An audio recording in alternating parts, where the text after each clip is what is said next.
Alam nyo ba na ang serial killer na ito sa Japan ay kinain niya ang 4 na batang babae nang dahil lang sa kahiligan niyang manood ng anime? Siya si Tsutomu Miyazaki, isang 26 years old na lalaki sa Japan na mas kilala din bilang the otaku serial killer. Ano kaya ang rason ng lalaking ito upang gawin ang karumal-dumal na krimeng ito? Ipinanganak si Miyazaki na may kapansanan sa kamay kaya't dito ay nahirapan siyang magkaroon ng mga kaibigan at malayo ang loob niya sa kanyang pamilya. At dahil lagi siyang mag-isa ay nagkaroon siya ng interes sa pagbabasa ng manga at panonood ng malalaswang anime. Kalaunan ay nagkaroon na rin siya ng interes sa panonood ng mga malalaswang anime tungkol naman sa mga bata.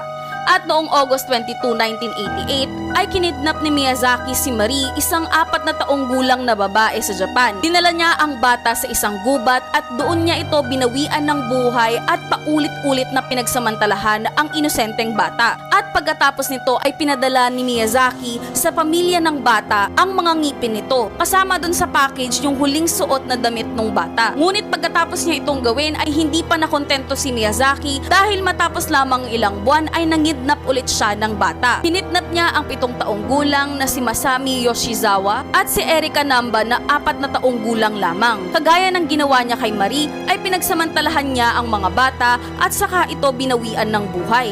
Ang huli naman niyang biktima ay si Ayako na 4 na taong gulang lamang. Ngunit matapos niyang pagsamantalahan at bawian ng buhay ang batang ito, ay inuwi niya ito sa kanyang tahanan. Dito ay paulit-ulit niyang binaboy ang katawan ng bata. Hinati-hati niya ang katawan nito at saka ininom yung kanyang dugo. Kinain din niya ang kamay at paa ng bata. Ngunit noong July 23, 1989 ay ito na sana yung panglima niyang biktima, ngunit dito na siya nahuli ng mga pulis. Yung batang babae kasi nakikidnapin niya ay nakatakas at naituro ito sa mga pulis kaya't nahuli siya sa kanyang sasakyan. Matapos nito ay pinuntahan ng mga pulis ang kanyang apartment at dito na nga nila nahanap ang bangkay ni Ayako. Nahanap din sa kanyang tahanan ang 5,000 na videos na naglalaman ng mga malalaswang video, kasama na dito ang mga video kung saan binababoy niya ang kanyang mga biktima. At dahil nga dito ay nakulong si Miyazaki ng matagal na panahon.